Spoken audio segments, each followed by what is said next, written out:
Welcome back, students. I hope and pray that everyone is doing great and staying fit and fine by the grace of Almighty Allah. So, we are back with one new subject, and that's basically English. And in this video, we are actually going to discuss about the pattern of English and how will be the paper, किस तरह से paper पूछा जाएगा, and all these things are actually going to be covered in this particular video. So, मैं सबसे पहले start करने से पहले आप सबका शुक्रिया अदा करना चाहता हूं. बहुत सारे लोग कमेंट्स कर रहे हैं नीचे, तो मैं आप सबको रिकमेंड करूंगा कि सबसे पहले आप इस वीडियो को अपनी दोस्तों में जरूर शेयर करें कि इस वीडियो में बहुत सारी ऐसी इंफॉर्मेशन है जो आपको अभी तक इंग्लिश पेपर के अराउंड नहीं है या इंग्लिश पेपर के बारे में नहीं है. तो वो हम एग्जैक्टली इस वीडियो में बात करेंगे उस पार्ट पे कि किस तरह से हम इंग्लिश को बहुत इजी बना सकते हैं. सारी जो इंग्लिश टेक्स्ट है, सारा जो ग्रामर है, सारा जो राइटिंग स्किल्स है, and all these things are actually in combo में अगर हम बात करें तो मैं आपको बता दूं कि इसको हम बहुत आसान बना सकते हैं. और ये 4 से 5 दिन का एक स्टडी टाइम पीरियड हम बनाएंगे और जिसके थ्रू आप इंग्लिश में 80 आउट ऑफ 80 बहुत आसानी से क्रैक कर सकते हैं. तो ये हमारा बेसिकली एक स्ट्रेटजी रहेगा पूरे इस सब्जेक्ट को लेकर, और इसे हम इतना आसान बनाएंगे और मैं ये आपको गारंटी के साथ कह सकता हूं कि आप 80 में से 80 मार्क्स लाओगे और बहुत आसान तरीके से लाओगे, बिना किसी स्ट्रेस के लिए बहुत आसान तरीके से ये सारी चीजें की जा सकती हैं. तो चलिए शुरुआत करते हैं आज के इस स्पेशल लेक्चर की. बात करेंगे सब्जेक्ट इंग्लिश के पेपर पैटर्न का. देखिए, सबसे पहले अगर हम बात करें सर जी टेक्स्ट में क्या पढ़ना है हमको, ठीक है, तो टेक्स्ट में ये जो लेसन्स मैंने आपके सामने लिखे हैं और आपके जेके बोस ने भी यही वाले लेसन जो है प्रेस्क्राइब कर रखे हैं अपने लेटेस्ट सिलेबस में जो उन्होंने अपलोड किया था लास्ट ईयर, ठीक है. तो उस सिलेबस के अकॉर्डिंग आपको ये सारे चैप्टर्स जो है ये पढ़ने हैं. अब देखिए इसमें प्रोज सेक्शन में क्या क्या चीजें आती हैं और बाद में मैं आपको ये भी बताने वाला हूं कि किन लेसन्स पे या किन चैप्टर्स के ऊपर हमें ज्यादा स्ट्रेस करने की जरूरत. सबसे पहले देखिए आपका चैप्टर आता है फुटप्रिंट्स विदाउट फीट, ठीक है, बहुत सिंपल सा एक चैप्टर है. An excellent father, from the diary of a young girl, and then long walk to freedom, the sermon at the Benares, पापाचीज मौत, द मर्चेंट ऑफ वेनिस. बहुत सिंपल से चैप्टर्स हैं, बहुत आसान से हैं और आपको हम बताएंगे कि एग्जैक्टली आपको चैप्टर में से क्या चीजें पढ़नी पड़ेंगी, ठीक है. तो वो सारी चीजें हम एक्चुअली अगर आप ध्यान रखोगे, मैंने खुद अपनी चैनल पे ये सीरीज ऑलरेडी पढ़ा रखी है. आपको वो सारी चीजें जो एक चैप्टर में रिक्वायर होती हैं वो सारी चीजें करा रखी हैं. इसी वीडियो डिस्क्रिप्शन के नीचे उसका लिंक जो है, पूरी इंग्लिश टेक्स्ट बुक का लिंक जो है वो हम आपको प्रोवाइड कर देंगे, तो आप वो अच्छे से जाकर देख सकते हैं. हर एक क्वेश्चन आंसर का सेशन हमने कर रखा है, हर एक कैरेक्टर स्केच हमने करा रखा है, हर वो सारी चीज जो आपको एक इंग्लिश पेपर में रिक्वायर है वो हम ऑलरेडी कर चुके हैं. नीचे डिस्क्रिप्शन में लिंक होगी हमारे व्हाट्सएप चैनल की, तो वो हमेशा हम देते हैं ताकि आप वहां ज्वाइन कर लो कि हम हर एक चीज का आपको स्टडी मटेरियल नोट जो है फ्री ऑफ कॉस्ट वहां प्रोवाइड करते हैं. तो प्लीज उसे जरूर ज्वाइन करिएगा. और नीचे जो डिस्क्रिप्शन लिंक हमने दे रखी है इस सब्जेक्ट के प्रोज के लेसन्स की, वो आप अच्छे से देख सकते हैं वहां जाकर. उसके बाद हमारा दूसरा मेरी जान आता है पोएम का सेक्शन, यानी कि आपका पोइट्री का सेक्शन. बहुत सिंपल से पोएम्स हैं. हर एक पोएम के पोएटिक डिवाइसेस, हर एक पोएम के जो भी हमारे पास पोएटिक डिवाइसेस यानी कि लिटरेरी डिवाइसेस होते हैं वो हमने डिस्कस कर रखे हैं. हर एक पोएम का सेंट्रल आइडिया, हर एक पोएम की थीम हमने डिस्कस कर रखी है. हर एक पोएम के जो भी इंपॉर्टेंट क्वेश्चन एंड आंसर्स हैं वो हमने उस सीरीज में ऑलरेडी डिस्कस कर चुके हैं. ऑलरेडी लास्ट ईयर के जो बच्चे हैं हमारे क्लास 10th के, उन बच्चों ने उस सारी सीरीज को बहुत अच्छे से देख रखा है. वो भी इस वीडियो के डिस्क्रिप्शन लिंक में आपको वो सारी चीजें मिल जाएंगी. उसके बाद शॉर्ट स्टोरीज में हमारे पास 4 शॉर्ट स्टोरीज हैं, नेकलेस, अबिले, सर्वेंट और डस्क. ये 4 स्टोरीज हैं और एक प्ले आता है प्रपोजल. ये सारा जो प्रोज सेक्शन है और ये जो हमारा टेक्स्ट बुक का पार्ट है वो हम ऑलरेडी अपनी चैनल पर करा चुके, ठीक है. ये सारी चीजें हम आपको ऑलरेडी फ्री ऑफ कॉस्ट नीचे प्रोवाइड कर रहे हैं. आप वहां से जाके सीरीज में जाके हर एक चैप्टर आसानी से देख सकते हैं. अब बात करते हैं कि बोर्ड में जो आपका स्कीम ऑफ असेसमेंट है, इस साल किस तरह से आपको पेपर पूछा जाएगा, किस तरह से हम अपने पेपर का अप्रोच इतना आसान बनाएं कि पेपर बहुत अच्छे से हमें समझ भी आ जाए और पेपर में हम मैक्सिमम से मैक्सिमम मार्क्स निकाल सकें। ठीक है, देखिए सबसे पहले मैं आपको बता दूं कि हमारे पास थ्योरी में बेटा आपको मिलेंगे 80 मार्क्स और ये इंटरनल असेसमेंट यानी कि जो आपको अपने स्कूल के तरफ से है वो आपको 20 मार्क्स मैक्सिमम। अगर आप स्कूल के साथ या टीचर के साथ पूरे साल लॉयल रहे हो, आपने टीचर के साथ कोई ज्यादा मस्ती वस्ती नहीं करी है, तो ये मार्क्स तो बड़ी आसान तरीके से आपको मिल जाएंगे। हाँ, अब अगर किसी ने टीचर के साथ लपड़ा वपड़ा कर रखा है ना, तो भाई टीचर को जाके मना लो और उसे कह लो सर हमसे गलती हो गई, इस बार नहीं, ठीक है, इस बार माफ कर दो, बस ये 20 मार्क्स हमें मैक्सिमम दे दो। क्योंकि ये वो 20 मार्क्स है, अगर आप हर सब्जेक्ट में इंटरनल असेसमेंट में ये 20 मार्क्स ले लेते हो ना मेरी जान, तो आपका तो परसेंटेज का 100 यानी कि 20% तो आपका मार्क्स में यहीं से 5 सब्जेक्ट्स को मिला के बन सकता है। ये 100 मार्क्स बनते हैं टोटल 5 सब्जेक्ट्स के आपके। तो मेक श्योर कि आप एक्चुअल में जाके अपने टीचर से अच्छे से बना के रखोगे और ये चीजें अच्छे से आप डिजाइन कर लोगे ताकि आपके इसमें ज्यादा से ज्यादा मार्क्स आपको मिले। अब अगर हम बात करते हैं थ्योरी पार्ट की, ठीक है, तो ये 80 मार्क्स, अब ये 80 मार्क्स को हमारे बोर्ड ने 4 सेक्शंस में डिवाइड कर रखा है। ठीक है, अब अच्छे से समझ लेना इसमें क्या है। एक आती है हमारी टेक्स्ट बुक यानी कि टुलिप सीरीज की जो हमारी टेक्स्ट बुक है वो, ठीक है, और दूसरा हमारे पास आता है अब मैं आपको बता देता हूं डायरेक्टली। देखिए सबसे पहले 4 सेक्शन है हमारे पास, ध्यान रखिए। एक तो है टेक्स्ट बुक, ठीक है, एक तो है टेक्स्ट बुक। टेक्स्ट बुक के एक पार्ट आपका टेक्स्ट बुक में से है इस थ्योरी में, दूसरा पार्ट आपका ग्रामर का सेक्शन है, ठीक है, ग्रामर का सेक्शन है, और तीसरा पार्ट मेरी जान ध्यान रखना बहुत अच्छे से, राइटिंग स्किल्स का है, ठीक है, राइटिंग स्किल्स का है, और एक पार्ट आपका है रीडिंग एंड कॉम्प्रिहेंशन पे, ठीक है, यानी कि आपके रीडिंग स्किल्स को चेक करने के लिए बहुत आसान से है ये मार्क्स जो स्कोर करने हैं मेरी जान, बहुत आसान है। और इतने जबरदस्त ट्रिक्स बताऊंगा इस पार्ट के लिए कि आप बड़ी आसानी से किसी भी चीज को आंसर कर सकते हैं और बहुत सिंपल से। तो ये 4 चीजें हैं जो थ्योरी में आपके 80 मार्क्स कवर करेंगे। बहुत अच्छे से समझना और बहुत अच्छे से इसको समझने की कोशिश करना। अब बढ़ते हैं आगे। तो पहला ही पार्ट जो आपको आपके पेपर में पूछा जाएगा will be from reading and comprehension part. समझ गए अच्छे से बात को?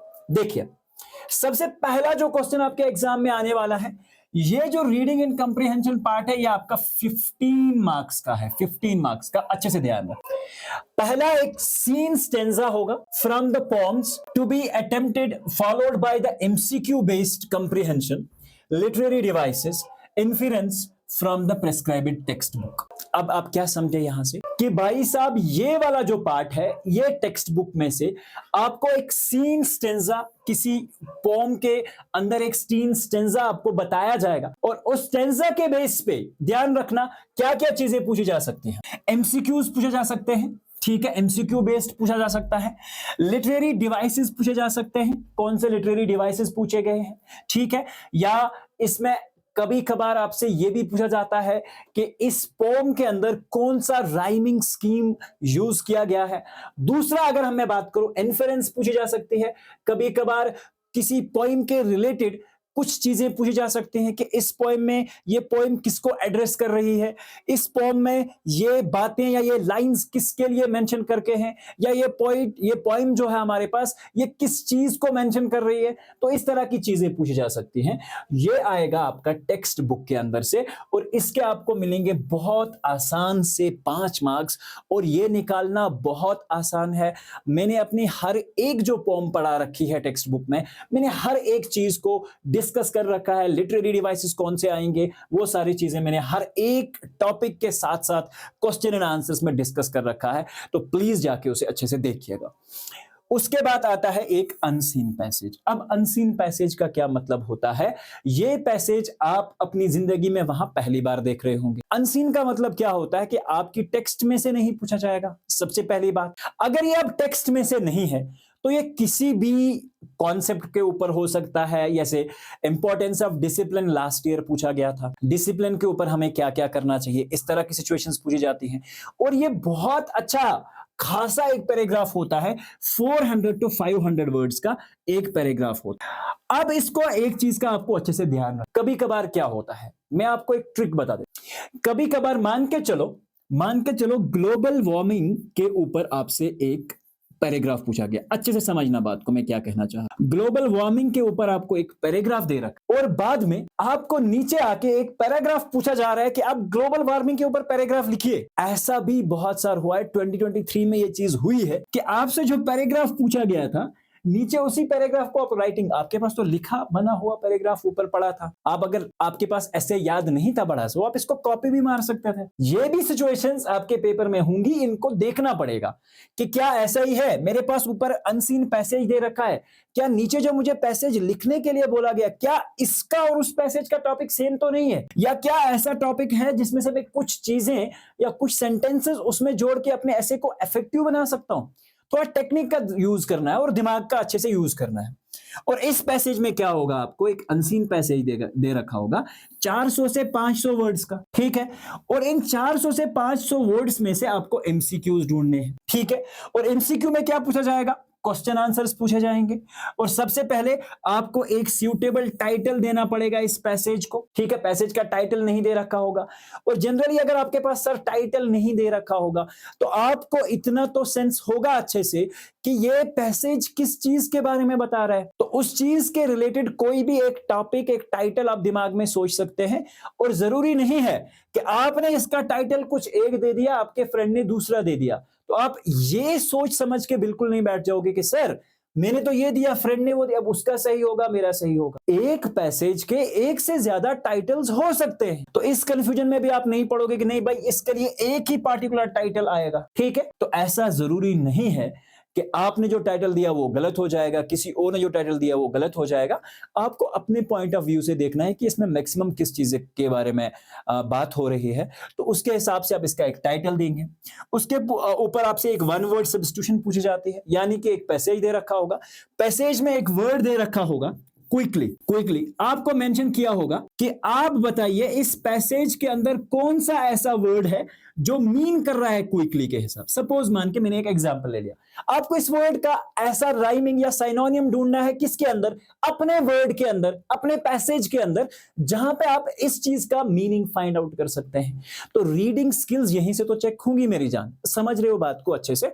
और इसके बाद वोकैबुलरी पूछी जा सकती है, यानी कि वर्ड मीनिंग्स पूछी जा सकती हैं, यानी कि ये वर्ड का क्या मीनिंग है, ये वर्ड को किस तरीके से इस्तेमाल किया गया है, ये चीजें पूछी जा सकती हैं। एनालिसिस पूछी जा सकती है, इन्फरेंस पूछी जा सकती है। बहुत सिंपल सी चीजें आती हैं। लास्ट ईयर के 2 साल के पीवाईक्यू उठा के देख लो, आसान तरीके से ये चीजें हो जाएंगी, ठीक है। हो गए ये 2 मार्क्स, ये वाला जो पहला पार्ट है और दूसरा पार्ट है, ठीक है, हो गया ये। उसके बाद आता है, इसके भी आपको 5 मार्क्स है, ध्यान रखना, इसके भी 5 मार्क्स है और इसके भी 5 मार्क्स होंगे आपके पास, ठीक है। दोनों चीजों के 5 मार्क्स होंगे। नेक्स्ट अब आएगा 1 question based picture statistical data, बार graphs, pie charts, histogram. Sir maths का कुछ पूछ रहे हैं क्या? नहीं भाई, ऐसा बिल्कुल नहीं है। देखिए एक्चुअली क्या होता है, आपको जनरली एक इंफॉर्मेशन दी जाएगी। अब इंफॉर्मेशन किस तरह की हो सकती है, एक स्टैटिस्टिकल चैट भी हो सकता है, इस तरह से एक चैट बनाया होगा, ठीक है, और उस चैट में किसी पार्टिकुलर टॉपिक के बारे में बताया गया होगा। जैसे लास्ट ईयर में पूछा गया था ड्रग एब्यूज, क्या पूछा गया था, ड्रग एब्यूज। और सबसे पहले आपको देखना है ये जो अथॉरिटी है ड्रग एब्यूज की, जेके पुलिस की तरफ से वो पूछा गया था। अगर आप ध्यान रखोगे, जेएंडके पुलिस की तरफ से दिया गया था, एक अवेयरनेस के लिए एक प्रोग्राम था, ठीक है, जेके पुलिस ने दिया था। और एक्चुअली उसमें फिर ड्रग्स के ये सारी चीजें दे रखी थी कि ड्रग्स हमें नहीं करने चाहिए, ठीक है। और नीचे 1-2 चीजें आपको याद रखनी है कि इशूइंग अथॉरिटी कौन सी है इसकी, ठीक है, किसने ये बेसिकली इशू किया है, किसने एनालाइज किया है। तो ये चीजें इस तरह के स्टैटिस्टिकल इन्वेस्टिगेशन, अब कोई पाई चार्ट होगा किसी पार्टिकुलर टॉपिक के ऊपर, तो उसमें आपको कुछ चीजें ध्यान में रखनी है, इसको अच्छे से पढ़ना है, इसकी इशूइंग अथॉरिटी कौन सी है, स्टैटिस्टिकल डाटा कहां से लिया गया है, वो चीजें उसमें मेंशन होती हैं। फिर इसी के ऊपर नीचे कुछ 5 क्वेश्चंस आपसे पूछे जाएंगे और इनका आंसर आप बहुत आसान तरीके से ध्यान रखोगे। और इस पे लास्ट ईयर के पीवाईक्यूज आप देख लो तो आपको एक आइडिया मिल जाएगा कि किस तरह की चीजें हमसे पूछी जाती है। समझ गए बात? बहुत सिंपल है, बहुत आसान है। ज्यादा यहां इन 15 मार्क्स के लिए मेरी जान ज्यादा स्ट्रेस लेने की जरूरत नहीं है, ये आप इजीली भी कर सकते हो। लेकिन लेकिन लेकिन एक चीज का ध्यान, एग्जाम में क्या होता है, एग्जाम में एक्चुअली यहां पे एक ट्रेंड चलता है कि एग्जाम में राइट लेफ्ट से कोई ना कोई सर इसका आंसर मुझे बता देगा। ठीक, अपने आप पे कॉन्फिडेंस रखना बहुत जरूरी है और अपने स्किल्स पे डिपेंड होना इंसान को बहुत जरूरी है। मुझे पता है कि मेरे अंदर क्या पावर है और मैं क्या कर सकता हूं, ये मुझे पता है। समझ रहे हो आप बात? इस तरह से आप अपने आप को छोटा मत समझिए। आप बिल्कुल भी किसी भी तरह से नापकार बच्चे तो नहीं है। आप माशाल्लाह बहुत शानदार घरों से आते हैं, बहुत ही एक स्ट्रांग फैमिली से आते हैं और हमने पूरे साल एक अज़म से एक पूरी एक मोटिवेशन के साथ पढ़ाई कर रखी होती है और ये 15 मार्क्स तो हम सर बहुत आसान तरीके से उखाड़ के आएंगे, पूरी तरह से फाड़ के आएंगे एग्जाम में। बहुत सिंपल कहानी है भाई। अब आगे बढ़, तो ये 15 मार्क्स हो गए।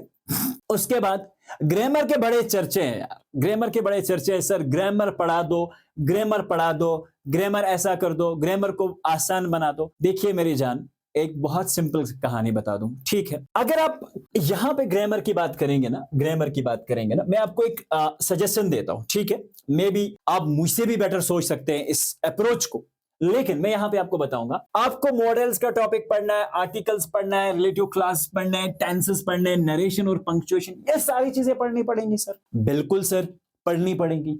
और उस पे आपको कितने मार्क्स मिलेंगे मेरी जान? 10 मार्क्स मिलेंगे। कितने मार्क्स मिलेंगे? 10 मार्क्स के क्वेश्चन पूछे जाएंगे।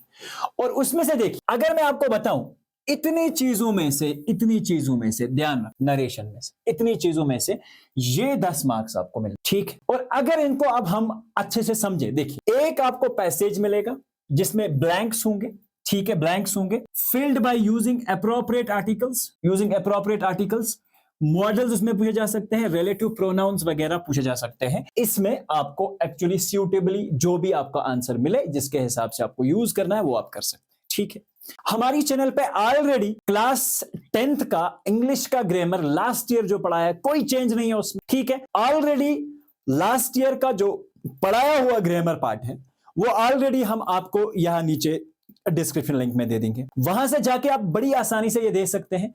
और हम इसको एक बार फिर से आप सबके लिए रिवाइज भी कराएंगे। लेकिन ध्यान रखना, मेरी ग्रामर एक ऐसा पार्ट होता है ना बच्चों, अगर हम अभी लाएं वो ग्रामर, अभी आपके एग्जाम्स में, अगर आज देखें ये वीडियो जो है हम एग्जैक्टली पब्लिश कर रहे हैं, आज डेट जो है इट्स अराउंड 16, समझ गए बात? 16 दिसंबर। अभी भी अगर हम बात करें तो आपका जो एग्जाम में ब्रेक है वो 60 दिनों का ब्रेक है। जस्ट ट्रस्ट में, कितने दिनों का ब्रेक है? 60 दिनों का।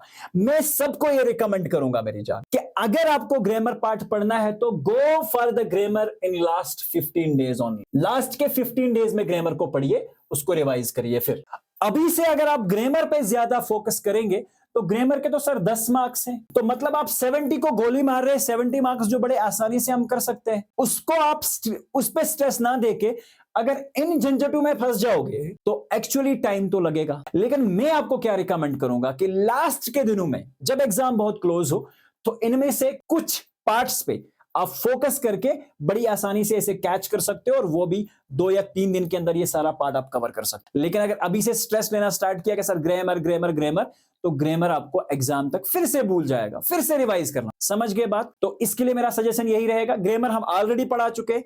नीचे डिस्क्रिप्शन लिंक में इस वीडियो के आपको ग्रामर के सारे वीडियोस के वन शॉट्स मिल जाएंगे, ठीक है?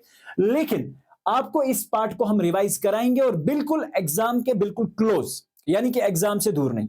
अभी सिंपल जिन चीजों पे हम फोकस करेंगे वो मैं आपको आज के इस पार्ट में बताने वाला हूं। दूसरा क्वेश्चन क्या पूछा जाएगा?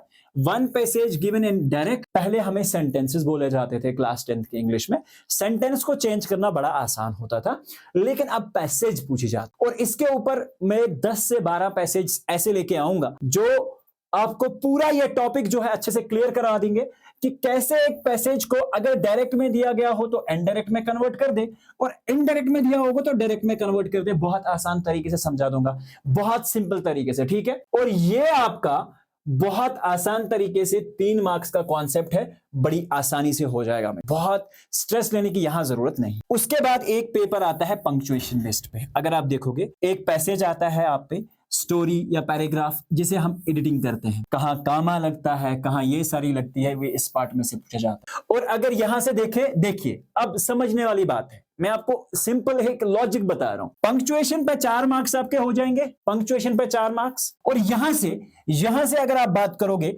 दूसरा पार्ट क्या है, डायरेक्ट और इनडायरेक्ट नरेशन पे अगर बात करेंगे हम, डायरेक्ट और इनडायरेक्ट में चेंज करने के 4 और 3 7 मार्क्स हो गए। तो इस पार्ट को अगर हम छोड़ भी देते हैं तो 3 मार्क्स बनते हैं, लेकिन 7 आप इजीली ग्रैब कर सकते हो 2 टॉपिक्स पढ़ के। समझ रहे हो? एग्जामिनेशन का 80-20 रूल अगर आपको पता हो, एग्जामिनेशन में जो हमारा सारा सिलेबस 100% होता है, 100 का 100 नहीं पूछा जाता। एग्जाम में इंपॉर्टेंट चीजें पूछी जाती हैं और उनको बड़े तरीके से, exam is basically a trick. समझ रहे हो आप बात? अब दूसरी बात ये हो गया आपका ये ग्रामर का सेक्शन, 10 मार्क्स का सेक्शन है, सारा हमने करा रखा है, लेकिन हम रिवाइज कराएंगे। मैं आपसे प्रॉमिस कर रहा हूं, हम इसको फिर से एक बार रिवाइज कराएंगे, बट एग्जाम के बहुत क्लोज आके हम ये सारी चीजें जो है आपको फिर से एक बार बताएंगे, ताकि आप फ्रेश जाके एग्जाम में लिख सको। तो ये हमारा टारगेट रहे। नेक्स्ट आता है आपका writing skills. Complete writing skills और ग्रामर और टेक्स्ट बुक हमारी चैनल पे आपको मिल जाएगी, जो कि हमने ऑलरेडी लास्ट ईयर रिकॉर्ड कर रखी है। उसमें कोई चेंज नहीं है, ना सिलेबस में कोई चेंज है, ना किसी और तरीके से कोई चेंज हुआ है। तो हम एग्जैक्टली उसी चीज को फॉलो करते हुए ये सारी चीजें, चाहे उसमें एक डायलॉग राइटिंग हो आपको दे रखी हो। देखिए डायलॉग राइटिंग का क्या मतलब है, आपको 2 बंदों के बीच में बातचीत हो रही है, उसे हम डायलॉग बोलते हैं। ठीक है, सिंपल। और इस डायलॉग में क्या होता है, इस साल क्या नया या लास्ट ईयर में जो इंट्रोड्यूस हुआ था, क्या नया था, 2 बंदे बात कर रहे हैं आपस में, और 2 बंदों की बातचीत को अधूरा छोड़ दिया गया है। आपको उसको एक्चुअली क्या करना है, इसके हिसाब से और हिंट्स के हिसाब से कंप्लीट करना है। समझ गए बात? बहुत आसान तो है। अब कैसा है, आप बोलोगे सर क्या बोल रहे हो, क्या आसान है? सपोज बात है, मेरे साथ एक दूसरा टीचर यहां पे खड़ा है, मान के चलो मेरे साथ जीएम सर यहां खड़े हैं, ठीक है, और मैं जीएम सर से कह रहा हूं, सर इस साल हम बच्चों को एक जबरदस्त पैटर्न समझाने वाले हैं एग्जाम्स का। जीएम सर मुझे बता रहे हैं, सर बिल्कुल सही है, मैं भी ऐसा हिस्ट्री में प्लान कर रहा हूं कि मैं अपने बच्चों को बहुत आसान तरीके से कुछ चीजें समझाऊं, ठीक है, और वही चीजें बताऊं जो एग्जाम्स में आ रही। ठीक है, मैंने कहा सर ठीक है, तो फिर आप कल से एग्जैक्टली शूट करना स्टार्ट करिए, ठीक है, और बच्चों को वही चीजें बताइए जो एग्जाम ओरिएंटेड हो बहुत ज्यादा, क्योंकि हिस्ट्री की डिटेल्स नहीं चाहिए हमें। समझना मेरी बात। अब हमने इस बात को यहीं पे रख दिया, ठीक है। अब आपको पता है कि अगर जीएम सर को मैंने ये कहा कि आप भाई ऐसा करो, ठीक है, तो जीएम सर का क्या रिस्पॉन्ड होगा? एक लड़का बोल रहे, जीएम सर बोलेगा सर हाँ मैं कोशिश करूंगा सर, कल से हम यही करेंगे, ठीक है। अब जीएम सर की बात आपको नहीं पता ना, ये डायलॉग तो आधा छोड़ा है, आपको नहीं पता ना दूसरे स्पीकर का क्या इंटेंशंस हो सकते हैं, लेकिन आप एक सिचुएशन को समझ गए अच्छे से, उस सिचुएशन के अकॉर्डिंग अपनी बातों को आप आगे बढ़ाओगे, और जितनी उसकी लेंथ रिक्वायर होगी उसके हिसाब से कंप्लीट करके बात को एक कंक्लूजन पे खत्म कर दोगे। सही तो कहानी है। आपको 2 सिचुएशंस दिए जाएंगे, 2 दोस्त आपस में बातें कर रहे हैं, उन्होंने किसी बात को अधूरा छोड़ दिया है, ठीक है, और उस अधूरी बात को आपको पता है कि अगर ऊपर वाले ने ये बात की है तो नीचे वाले जो दूसरा स्पीकर होगा, दूसरा बंदा बात करने वाला होगा, वो कहां से स्टार्ट करेगा, क्या चीज बात करेगा, यही तो कहानी है सारी। अब देखिए, 1 question to be attempted on notice writing. Notice writing का ऑलरेडी फॉर्मेट क्या होता है, नोटिस राइटिंग किस तरह से पढ़ाई जाती है, लास्ट ईयर के वीडियोस ऑलरेडी इसके ऊपर पड़े हुए हैं, जिनपे अच्छे खासे बच्चों ने कमेंट्स भी कर रखे हैं, तो आप वो जाके देख सकते हैं। डिस्क्रिप्शन लिंक में सारी चीजें हम आपको मिला देंगे, ठीक है। 1 question to be attempted on message writing. Message writing कैसे लिखी जाती है, लगभग 50 वर्ड्स में होना चाहिए, ये भी लगभग 50 वर्ड्स में होना चाहिए। उसके बाद आती है 1 letter to be attempted out of the given. Formal और इनफॉर्मल लेटर 2 आती हैं। आप अगर फॉर्मल पे ही वर्क करोगे, क्योंकि 2 आएंगी, 1 letter to be attempted out of the given 2, तो एक फॉर्मल होगी एक इनफॉर्मल होगी। आप इनफॉर्मल वाली ये याद कर लो या फॉर्मल वाली ये याद कर लो, तो आपका तो काम हो गया। सिंपल सी कहानी है। अब बच्चे फॉर्मल पे भी बात करते हैं, इनफॉर्मल पे भी, किसी एक को पढ़ लो ठीक ठाक और अच्छे से जाके एग्जाम में लिख के आ जाओ, मसला खत्म, ठीक है। 1 speech, article, paragraph to be attempted on a given topic. एक स्पीच या आर्टिकल या पैराग्राफ आपको लिखना पड़ता है, ठीक है, तो ये भी आपको लिखना पड़ेगा। बहुत आसान सी चीजें हैं। Hints and words will be given up to 80 to 100 words, ठीक है। इसका ही मैंने बताया था कि भाई अगर ऊपर पूछा गया है, आपको पैराग्राफ ऑलरेडी दे रखा है, तो उसके हिसाब से आप, अगर आपको मैच हो रहा है कि ये पैराग्राफ और ऊपर वाला जो पैराग्राफ हमें ऑलरेडी क्वेश्चन में दे रखा था उसमें कुछ सिमिलरिटीज हैं या दो टॉपिक एक दूसरे के बहुत सिमिलर हैं, तो वहां से कुछ वर्ड्स उठाओ, इसमें भरो, इसको एडिट करो। नहीं तो अगर आप अच्छे से लिखना जानते हो, प्रैक्टिस करना जानते हो, वो बच्चे तो अपने अकॉर्डिंगली इस चीज को तैयार कर सकते हैं। लेकिन वो बच्चे जिनको अगर एडिटिंग में प्रॉब्लम है, या सर हम अच्छे से लिख नहीं पाते, या अच्छे से चीजें कर नहीं पाते, तो आपको उन दोनों में कंपैरिजन ढूंढना पड़ेगा कि क्या किसी तरीके से वो मैच हो रहे हैं। अगर हाँ किस्मत ऐसी है कि मैचिंग दे दिया, तो फिर तो डायरेक्ट छाप दो। A creative story to be developed out of the given hints and also suggest a suitable title। इसमें जनरली आपको कोई नहीं कोई स्टोरी जो है वो दी जाती है, जिसमें एक क्रिएटिव स्टोरी होती है, आपको बनानी होती है, आपके पास हिंट्स दे रखे होते हैं, और उन हिंट्स के अकॉर्डिंगली आपको एक स्टोरी डेवलप करनी होती है। ये स्टोरी 2-3 तरीके की भी हो सकती है। आप इसका खुद से भी एक टाइटल दे सकते हो, एक इमेजिनरी स्टोरी भी क्रिएट कर सकते हो।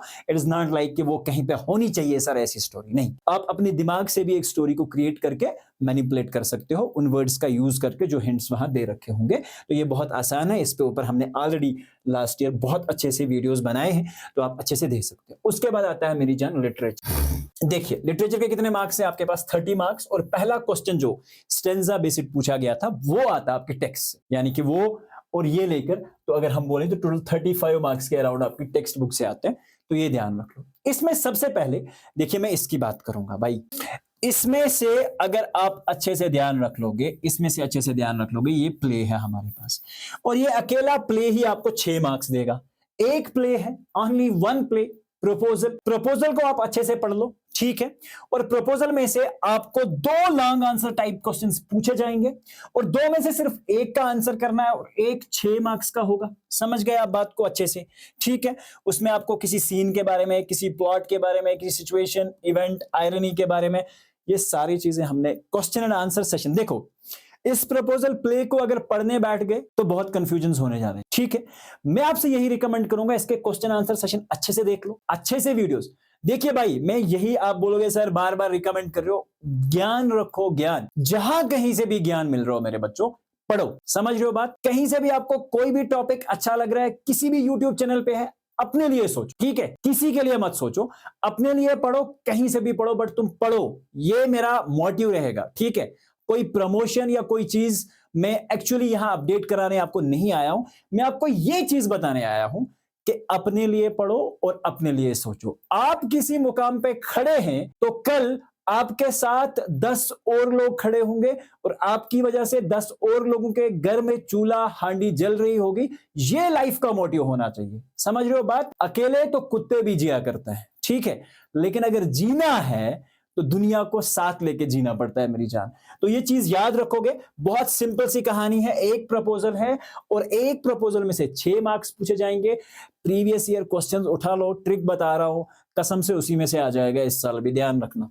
1 out of the 3 long answer question, competency based questions to be attempted based on the character, scene, theme, plot, situation, event, irony from the short story. Same यही तो कहानी है, बस इसमें एक चीज ध्यान रखो, शॉर्ट स्टोरी को जहन में रख लो, किसने क्या बात कही थी, अच्छे से एक बार पढ़ लो, एक बार रीड आउट कर लो, एक बार इस स्टोरी को दिमाग में बिठा लो, और जब ये स्टोरी आ जाएगी, क्वेश्चन कोई सा भी आ जाए तो हम लिख तो सकते हैं ना भाई। बहुत आसान तरीके से इसको कर सकते हैं, बट ध्यान एक ही चीज का रखना है कि आपको कम से कम ग्रामेटिकल मिस्टेक्स को अवॉइड करते हुए, ठीक है, साथ में स्पेलिंग्स करेक्ट करते हुए इस पार्ट को अच्छे से करना है मेरी जान, ठीक है। और जब आपके जहन में एक स्टोरी घूम रही होगी तो क्वेश्चन कुछ भी पूछा जाए तो आप आंसर तो कर पाओगे। बहुत सिंपल है भाई, सिर्फ आपको ध्यान रखना है कि स्टोरी में क्या था, किस कैरेक्टर का क्या चीज, क्या सीन था, कौन क्या बता रहा था, इस स्टोरी में क्या चीज हुआ, लिखने वाला कौन है, ये सारी चीजें पता होनी चाहिए। तो आप बड़ी आसानी से इसे कर सकते हैं, कोई मुश्किल नहीं है इंग्लिश का एग्जाम यार। 5 दिन अगर सीरियस होकर बैठ जाओगे ना, 5 दिन में 80 मार्क्स लेके आ जाओगे, गारंटी दे रहा हूं, ठीक है। 3 out of 5 short competency based question, इसमें से देखो 1 out of 3 यानी कि 3 पूछे जाएंगे, करना सिर्फ एक है। लास्ट ईयर के PYQs आपको आइडिया दे देंगे। Long answer competency based questions to be attempted based on character, scene, theme, plot, situation, event, irony, ये आ सकते हैं। 3 में से एक करना पड़ेगा आपको, ध्यान रखोगे, और इसके भी 6 मार्क्स है मेरी जान, समझ गए बात को। उसके बाद 3 out of 5 कितने हैं? 5 हैं। 5 में से कितने करने हैं? 3। तो चॉइस यहां पे भी आपके पास है, तो आप अच्छे से कर सकते हैं इस चीज को, ठीक है। तो ये किस में से पूछा जाएगा मेरी जान? पॉम्स में से पूछा जाएगा। और आपको क्या करना पड़ेगा? Excluding one given in the reading comprehension. ठीक है, अब देखिए, अगर यहां पे 3 out of 5 short competency based questions आपको based on the theme, central idea, literary devices to be attempted from the poems, excluding the one given in the reading comprehension। ठीक है, तो ये यहां से एक चीज का ध्यान रखना, इस पॉइंट को थोड़ा सा हम समझते हैं। देखिए, अगर जो पहला क्वेश्चन है रीडिंग इन कंप्रीहेंशन में, थोड़ा सा वापस आ जाओ। रीडिंग कंप्रीहेंशन में पहली बात क्या पूछी गई थी आपसे कि एक सीन स्टेंजा आएगा पोएम्स का। ठीक है, सीन स्टेंजा आएगा पोएम्स के अंदर से और उसके आपको लिटरेरी डिवाइसेस वगैरह करने।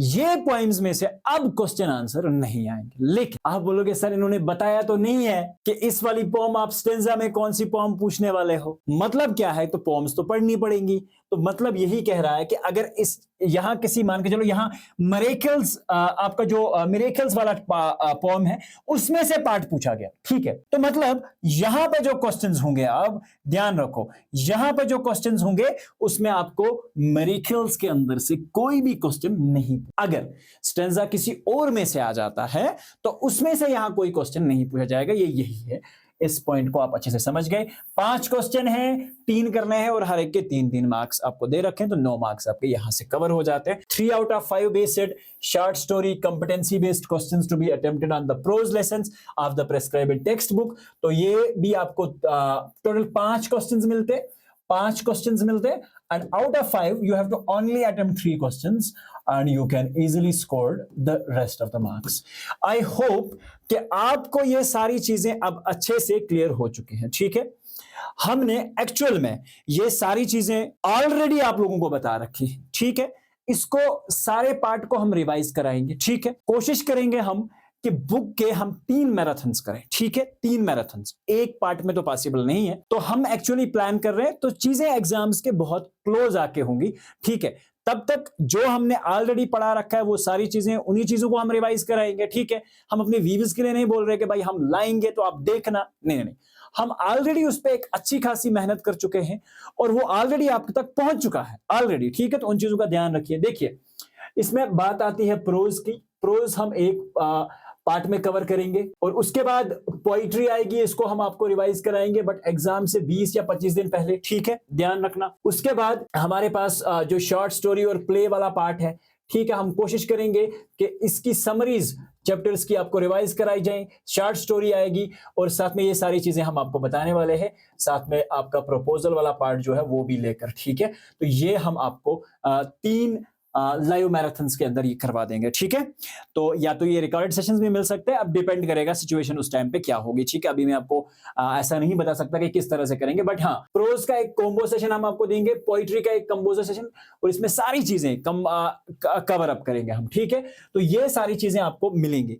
टाइम टेबल हमारा रोज का वीकली टाइम टेबल आपके साथ शेयर होता है और वीकली टाइम टेबल के अकॉर्डिंग ही हम चीजों को आगे बढ़ाएंगे। ठीक है, तो इस हफ्ते का जो क्लास था आज, उसमें हमने डिस्कस किया ये वाला। तो नेक्स्ट वीक में जो हमारी क्लास होगी, नेक्स्ट वीक में जो इंग्लिश की क्लास होगी, उसमें हम आपको क्या करेंगे, इंग्लिश का एक्स वाई और जी सीरीज लास्ट ईयर की वो हम डिस्कस करेंगे सारी। ठीक है, याद रखना, वो हम डिस्कस करेंगे विद प्रॉपर आंसरिंग, और हर एक चीज का आपको इसमें हम आंसर जो है वो प्रोवाइड करेंगे। ठीक है, और हम आपको सिखाएंगे कि कैसे एक्चुअली आपको इन चीजों को अटेम्प्ट करना चाहिए। ठीक है, हो गया ये वाला पार्ट। तो ये इंग्लिश का पार्ट जो है ये हम एक्चुअली, देखिए यहां पे मैं टोटल आपको बता देता हूं, इसके लिए हमें 1 लेक्चर चाहिए, इसके लिए 1 लेक्चर, और इस सारे को कवर करने के लिए एक तो 3 लेक्चर्स ये हुए। उसके बाद ग्रामर आपको मिलेगा 1 शॉट में, सारा ग्रामर, चाहे वो 2 घंटे का बने या 3 घंटे का, ग्रामर 1 शॉट में, तो हो गए 4 लेक्चर्स। अब ध्यान रखिए, आप बोलोगे सर एक हफ्ते में 1 क्लास आती है तो मंथ में 4 क्लासें, तो हमने इसको किस तरह से प्लान कर रखा है ताकि आपका कम से कम टाइम वेस्ट हो और ज्यादा से ज्यादा आप उस चीज में आउटपुट आपको ज्यादा मिले। कम इनपुट देकर ज्यादा आउटपुट निकालना, ये हमें एक्चुअली मोटिव रहेगा। ये ग्रामर हो गया। उसके बाद राइटिंग स्किल्स को हम 2 पार्ट्स में कवर करेंगे। ठीक है, 2 पार्ट्स में कवर करेंगे, 2 पार्ट्स में, along with the previous year question papers, उनके एग्जांपल्स, जो मॉडल पेपर्स अभी डिजाइन हो रहे हैं बोर्ड ने, तो उन सारी चीजों को लेकर राइटिंग स्किल्स। और ये टोटल मेरी जान, ये अगर अभी तक जो मैं आपको एनालिसिस बता रहा हूं इसके हिसाब से 6 या 7 वीडियो बनते, तो हम इस सारी चीजों को 8 से 10 वीडियोस में कवर अप करने वाले हैं और ये आपको अकॉर्डिंगली टाइम टेबल के हिसाब से मिलते रहेंगे।